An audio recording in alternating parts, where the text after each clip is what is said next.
Welcome to Warrior Money, the show devoted to supporting our brother and sister veterans in business. I'm Patrick Murphy. And I'm Dan Kunze. Joining us today is a highly decorated Army general who received the Presidential Medal of Freedom. He's a former Supreme Allied Commander of Europe for NATO and a former presidential candidate in 2004. He went on to found the investment bank Enverra and the strategic consulting company Wesley K. Clark and Associates. Please welcome General Wesley K. Clark. General Clark, thanks for joining Warrior Money. Well, thank you. Thanks, Patrick. Good to see you both. Hey, so we start out every show with bluff, bottom line up front. So let me go from the jump here. You served at the highest levels in the military and in business. What were the lessons learned that you can share from those two transitions? So the first thing is technical competence. You got to know what you're talking about. In the military and in business, you've got to be able to read a spreadsheet. Got to be able to question the assumptions in business and in the military. You got to know the technology of the troops or the aircraft or the ships that you're sending, down to the details. So I think there's no real substitute for experience. You just have to learn it, and it takes a while. It's not something necessarily that just comes out of a book. And so, in my experience, the best generals are those who, or in fact, the only generals who they start at the bottom and they work their way up. And they've seen it all the way through. And I think that's also true in business. The best business leaders I've seen are those who have had their hands on the real thing at the bottom, not those who are shoved into an organization at the top because they're just financial managers, but they're people who really understand the stuff of the business. Yeah. We Dan and I come originally from the Philadelphia region, and we talk about the largest media company in the world is Comcast, started by Ralph Roberts, a Navy veteran, but he started literally climbing poles before he acquired a cable company, et cetera. So we hear you. Hey, sir, you started out, obviously, West Point graduate, valedictorian. You were a Rhodes Scholar. You were a company commander in Vietnam. Let's just talk. How are those early experiences formative to your life and your success? Well, first of all, West Point was just a great learning experience. I was really lucky there. I stood high in the class, and I got a lot of exposure to officers who were the instructors, and so they really helped me understand the military profession as a profession. So I wasn't just a lieutenant when I went in. I had connections to majors and captains who had shared with me their experiences. So I felt more of a bond to the profession. And then when I got wounded, I think there's something about being wounded in action and laying in a hospital and bleeding and seeing other soldiers there. You're part of the profession of arms in a way that is deeper than simply raising your right hand and taking the oath of commissioning. So that's the first thing. The second thing I think is what I learned in Vietnam is that the academic credentials they don't mean much. It's really about credibility and trust with the people you work with. And I was the I think only college graduate in my mechanized infantry company. I was one of the older guys in the field. I was 25 when I got shot, and I don't think any of the troops there in my mech infantry company volunteered for Vietnam. I had a few high school graduates. I had a lot of people who didn't go to college. I don't think any of them really understood calculus. A lot of them didn't get along with each other. I had white guys from Michigan. I had Mexican Americans from Texas and California. I had African Americans from the South and from the North, and I knew that when we were on patrol, I could sniff and smell people were smoking dope out there, and that was not only against the rules, it was extremely dangerous. And yet, and here's the teaching point for me: they came when I was under fire and pinned down. They ran across a bridge into that fire to basically set up a base of fire. They overran the base camp. They saved me.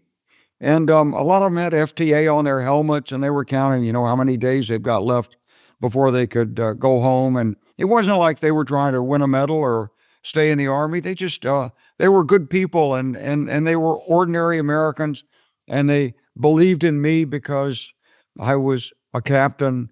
I treated them with respect, but more importantly, I had the imprimatur of the United States. I was there, U.S., on my collar as an officer, and they put their trust in me. And so I think that, it's really about trust and credibility in leadership, and also not expecting everybody to have the same credentials you do.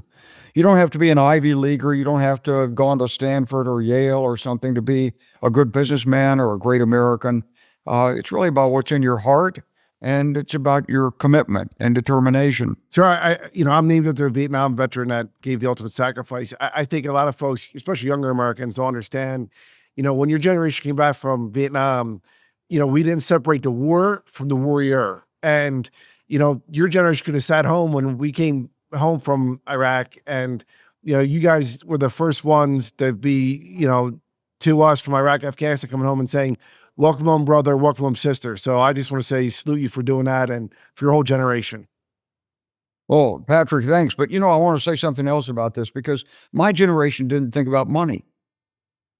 It just wasn't that big a deal. I can't explain why. I went to a very good high school, public high school in Little Rock. There were a lot of people whose parents owned businesses, but they didn't say, "Hey, I'm going to go out and make $1 million on Wall Street." They didn't even enter anybody's mind. They were going to be teachers. They were going to be scientists. They were going to be engineers. They were going to become college professors or lawyers. It wasn't about money. And I think at least when I talk to young people, the money dimension is a lot higher. People seem to recognize today that it's the sine qua non. You've got to find a way to make money. And, it's what some people think that why would you go into the military? Because it's public service. And for my generation, who were raised by World War II era veterans, public service that's what it was about. It wasn't about you. There was a sense of collective teamwork in the country, in which we believed in each other and believed in the country. And we talked about the common good. And I was a camp counselor at the Kiwanis Boys Club camp for a couple of years, and a staff member a couple of times there. And, you taught these young men about leadership and about commitment and about helping others. And that was the basis of life. And so it's hard, when you're older, to really understand what another generation feels. But from the tenor of the culture, it seems to be a little bit different than my generation. Yeah, General Clark, that's a really appropriate kind of segue into the next part, which is when you've served at the highest levels in public service and the highest levels in government, how do you find or try to transition to your purpose in the private sector after you've done those things in the public sector? I'd love to understand a little bit more about how you made that transition happen from the levels you did serve into the areas that you were able to support, and how you created that world for yourself. Yeah, well, it was a tough transition, because when I came out of the military, we had succeeded in Kosovo, but there was still a lot of frustration about it, and people didn't really understand it. And so I got out of the military. I had a nice retirement ceremony, and I was going to become an investment banker. I'd always been interested in technology. At one point in high school, I thought I was going to become a theoretical physicist. And so when I'd read business magazines and they talk about science and technology and engineering, I couldn't wait to actually put my hands on it and start doing it. It was really exciting, because in a way, it was going back to the beginning and saying, I want to get my hands on something. I want to really do something real. But I decided to accept a position down at Stevens Group in Little Rock, Arkansas, to learn business and learn investment banking. And I did, but I ended up, I couldn't keep my mouth shut. And so when I saw what was happening after 9/11, and that we were going into Iraq, and immediately after 9/11, I was told by friends in the Pentagon, "Hey, we're going to war with Iraq." And I'm like, why are we doing that? Did Saddam Hussein have something to do with 9/11? And the answer was no. And so, and I had seen all the intel just before I retired, obviously. And there were no nuclear weapons there, and we'd gotten rid of the bio weapons. Maybe some chem stuff was still left around, maybe not. But the point was that I saw a really fraudulent effort to portray Saddam Hussein as a national security risk that wasn't true. If you had really been sincere about wanting to stop nuclear proliferation, you'd have done something with North Korea then. When I'd been to J5, we had started a process to get their nuclear materials out and put them on a path to a different solution to their energy needs. But Congress sort of dropped that, and the Bush administration didn't pick it up. And sure enough, nuclear power North Korea emerged. So I thought the whole effort was fraudulent, of taking us to war. And I felt it was a really hard thing, Patrick, because, Don, for me, those men and women in uniform, they're my brothers and sisters. And I loved them. I trained them, and they just followed orders. They were told to do it. Not keeping my mouth shut, I got drawn into politics, and Ted Kennedy liked me, and pretty soon there were tens of thousands of people online urging me to run for president. It was pretty hard to say no. All right, General Clark, we're going to get more about the Draft Clark movement in just a second. We'll be right back with more Warrior Money after the break. All right, welcome back to Warrior Money. We're joined by General Wesley K. Clark. General Clark, you were just about to talk about the Draft General Clark movement back in 2004. I just came back. I was just coming back from Iraq. I was part of the invasion force with the 82nd Airborne Division. Unfortunately, I had lost 19 of my brothers over there. But at that time, people were all across the country recruiting you to run for president of the United States. In 2 weeks, you raised about $3.5 million, that Draft General Clark movement. Can you walk us through what was that like, and what were some of the lessons learned? It was a really great experience, honestly. But it's like everything, like I said before, if you don't have experience, you're not going to be that good at it. And I didn't have any experience, and so it was my first foray into politics, and it's become my last. But I had a great time. I went to 5 states. We raised about $22 million. I met a lot of wonderful people. I heard a lot of stories. I learned about the inside of party politics firsthand, and it also brought me in much closer touch to the economic, social, political conditions of different states, different people, different classes of people across the country. So it was a great learning experience. And as they say about politics, you'll never have more fun, and then they vote. Yeah. And so I loved talking to people. I loved giving those speeches and stuff, but then they vote. And so Joe Biden had told me before I ran, he said, if you got a 1 in 3 chance of winning the Democratic nomination, he said, you should run. And I thought, gee, he's not being very kind. I mean, shouldn't he tell me I'm going to win it? But Joe was right. I did pretty well, but I didn't win the nomination, because things like that take years of preparation and reflection and study and something extraordinary. So, but I had a great experience at it, and then I had to go back into business and really commit myself to it, which I tried to do. Yeah. So when you did make that transition from the presidential election campaign, which had to have been an amazing time of your life, to then go to the business, how did you find your way into the business community? What did you decide to do? Well, I had been on a couple of boards before that, so I called business friends, and they kindly let me be a consultant to Goldman Sachs on some boards, and so that was very helpful. And I worked with a fellow Arkansan, James Lee Witt, and he had he'd been the director of FEMA, so I became the vice chairman of his company. I helped with relationships and things like this as I learned a little bit about disaster mitigation. And then I also became chair of an investment bank, a small bank that was a private bank on Wall Street. And I had already passed my FINRA exams. And so then I thought, okay, what is it that you really are interested in? And I thought energy. Energy, because it's the closest thing I could get to national security and not be doing that. I didn't want to quite do that. And so I worked on energy. I worked on a board of an oil refinery. I tried to help out with wind turbines and solar and batteries and various different boards and companies like this. And then in 2010, 2011, I was asked to participate in a group that was doing conferences that would bring together Eastern Europe, Africa, the Middle East.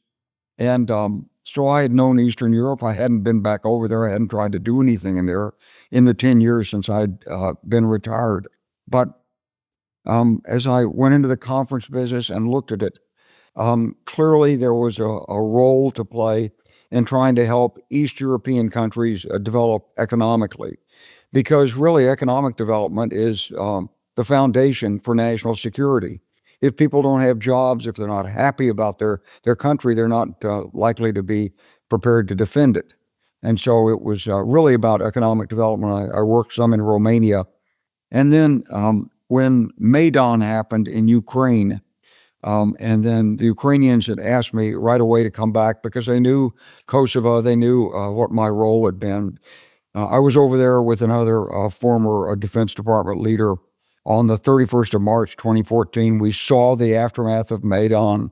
We talked to the government, and I went back many times over the next couple of years, and I've still been in close touch with Ukraine. And so trying to work foreign policy, really the same kind of concerns I had when I was in uniform, when I was the J5 and NATO commander, I've tried to follow through with on an eleemosynary basis. Business is still business, and we've got an investment bank and a consulting company, and we manage to keep the doors open, the lights on, and have a few people.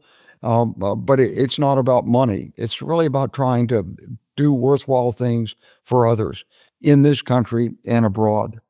Yeah, you've lived a life of service and purpose in that way. And earlier in the conversation, you talked about the orientation to money and dollars. Can you talk a little bit about why do you think that more veterans aren't in political public service? Why do you think that mood's changed, and why do you think that culture is where it is now? And more importantly, maybe how do we fix it, or how do we get back oriented that right direction?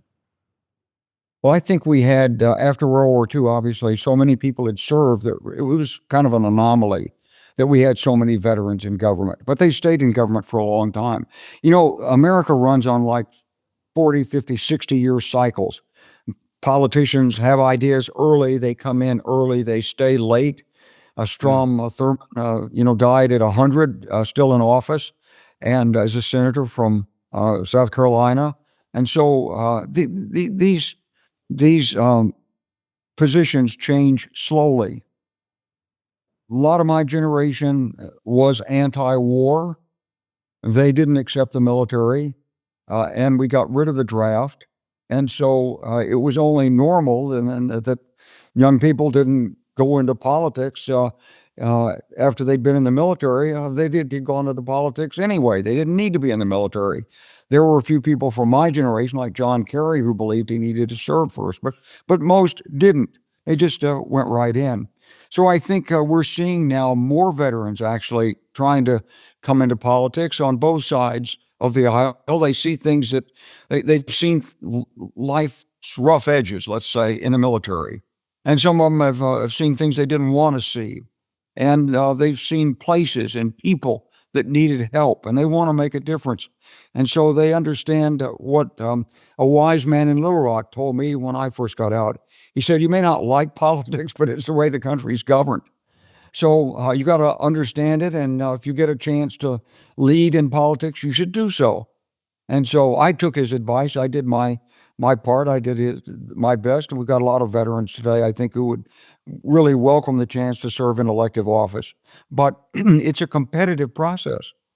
There are lots of people who want that opportunity to serve. And so as Senator Mark Warner told me when I asked him, I said, "Mark, how should I think about politics?" I'd first gotten I was out of the military at that point.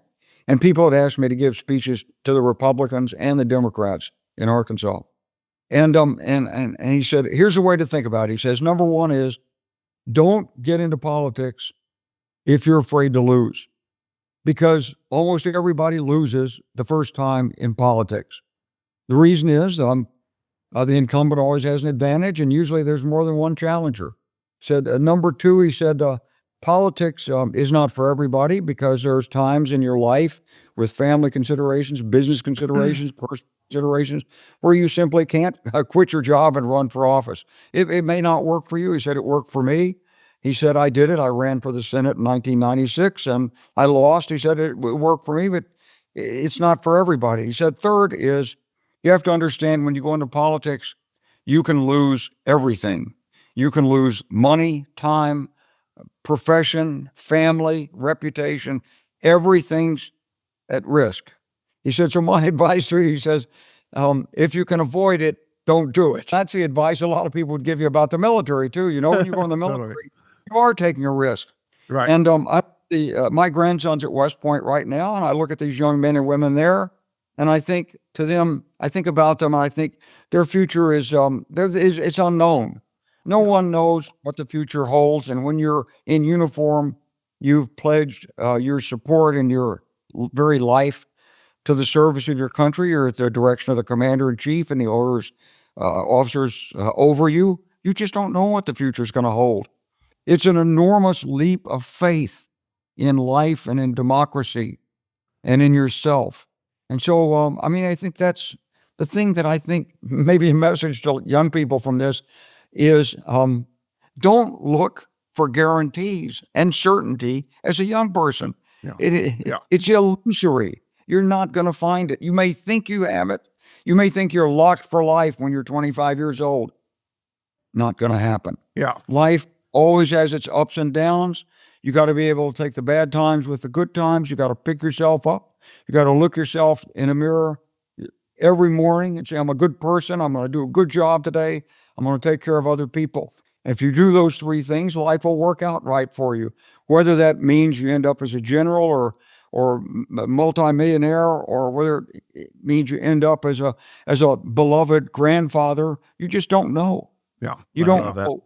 Yeah, It unfolds, but you have to be willing to take risks as a young person. Hey, sir, before we let you go, we do this end of every segment with this warrior Q&A, which is a couple of rapid fire questions that we go through real quick. So who's a warrior, who's somebody you served with that inspires you? General Eisenhower. Man, Awesome. What habits do you think have helped you achieve success? I'm really interested in things. Curiosity, I say, and persistence. Last question. What's some money advice that you know now that you wish you know when you're younger?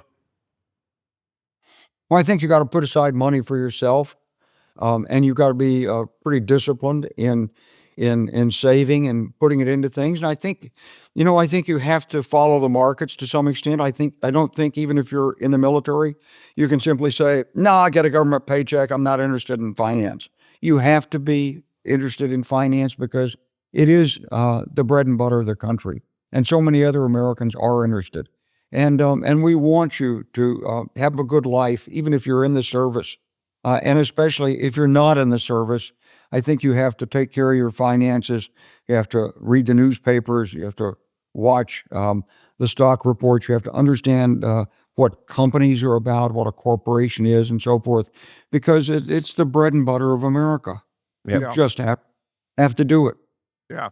Well, hey, sir, thanks so much. It is the bread and butter of America. And that's what makes our country great, because we're the number one military in the world and number one economy in the world. We got to keep it that way because it's not our God-given right. So we so appreciate you having it on. Dan and I, that's why we have this show, Warrior Money. We talk to young Americans, a lot of veterans, a lot of troops, talking things about delayed gratification, about being smart, about putting some of your paycheck away to invest it for long-term, kind of frankly, that nest egg, as you mentioned. General Clark, thank you so much. Listen, that's our show. Listen, subscribe, or review Warrior Money on Apple Podcast, Spotify, or wherever else you get your podcast, or find us at Yahoo Finance. I'm Patrick Murphy. And I'm Dan Kunze. We'll see you next week.